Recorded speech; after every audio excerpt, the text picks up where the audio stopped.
Hello everyone, দেখো আমরা চলে গেছিলাম দেওমালি। তোমরা কি কেউ কখনো শুনেছো দেওমালি জায়গাটা ঠিক কোন জায়গাটা? এটা ঠিক একদম উড়িষ্যার উপরে। এত সুন্দর জায়গাটা ছিল, কি বলবো তোমাদেরকে। আর পুরো পাহাড়, আমরা একদম নিজস্ব গাড়ি নিয়ে পুরো দেওমালির টপে চলে গেছিলাম।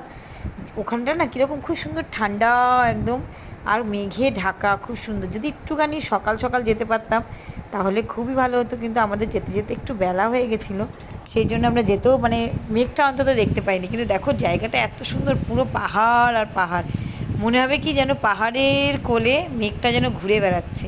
আর রাস্তাগুলো এত সুন্দর, আঁকে বাঁকে আঁকে বাঁকে। যে একবার যাবে দেওমালি তার খুবই ভালো লাগবে। সবাইকে বলবো একবার দেওমালি অবশ্যই ভিজিট করে আসো। খুব সুন্দর জায়গা, খুব সুন্দর জায়গা, মানে খুব সুন্দর জায়গা। ওখানে গিয়ে হয়তো তোমরা মানে ওয়ান নাইট স্টেও করতে পারো। খুব সুন্দর জায়গা। আমরা যেমন গেছিলাম সকালবেলায়, আবার দুপুর টাইমে নেমে চলে এসেছিলাম কিছুক্ষণ থেকে।